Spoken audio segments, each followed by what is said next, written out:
ত্রয়োদশ জাতীয় সংসদ নির্বাচনে প্রার্থী হয়েছেন মোহাম্মদ শরীফুল ইসলাম নোয়াখালী ৪ সদর সুবর্ণচর আসন থেকে। আমরা দেখছি আজকে সকাল থেকে নোয়াখালী জেলা শহরের মাইজদি বিশ্বনাথ থেকে শহর পর্যন্ত যে গণসংযোগ চালিয়ে যাচ্ছেন এবং আমরা এই মুহূর্তে তার কাছ থেকে জানতে চাইব যে আপনারা জনগণকে কী ধরনের প্রতিশ্রুতি দিচ্ছেন, নোয়াখালীবাসীর আসলে কী ধরনের চাহিদা আপনারা দেখছেন। নোয়াখালী একটা অবহেলিত জেলা, যে যার মতো প্রতিশ্রুতি দিয়ে যায়, আমি সেই প্রতিশ্রুতি দিতে চাই না। আমার প্রতিশ্রুতি একটাই, আমি নির্বাচিত হলে নোয়াখালী বিভাগ করা হবে, সুবর্ণচরকে পৌরসভা করা হবে। আর নোয়াখালী উন্নয়নের জন্য যে বৃষ্টি হলে পানিতে ডুবে যায় তার জন্য ড্রেনের ব্যবস্থা করে নোয়াখালী সদরকে জলাবদ্ধতা নিঃসরণ করা হবে, যেন পানি সরানোর ব্যবস্থা করা হবে। নোয়াখালীবাসী শান্তি চায়, নোয়াখালীবাসী মব সন্ত্রাসী চায় না, নোয়াখালীবাসী চাঁদাবাজি চায় না।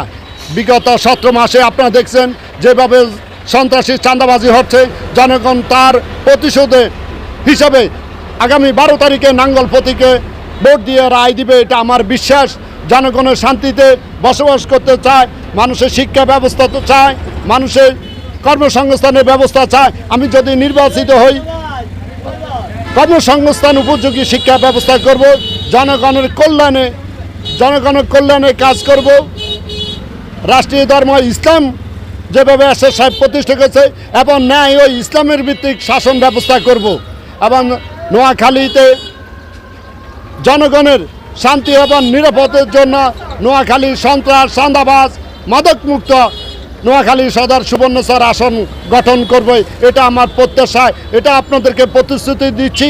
আমি যদি নির্বাচিত হই, নোয়াখালী কোনো সন্ত্রাসী থাকবে না, চাঁদাবাজি থাকবে না, মাদক কারবারি থাকবে না।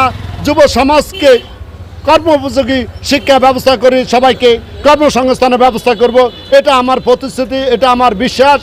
জনগণের কাছে আমার একটাই প্রত্যাশা, আপনার মব সন্ত্রাসী চাঁদাবাজ মুক্ত রাষ্ট্র গঠনের জন্য জাতীয় পার্টির নাঙ্গলে আপনারা ভোট দিবেন।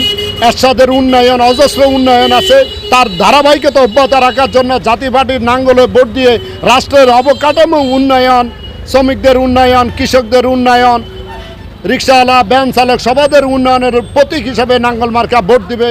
আগামী 12 তারিখে নাঙ্গলের জয় জয় হবে ইনশাআল্লাহ।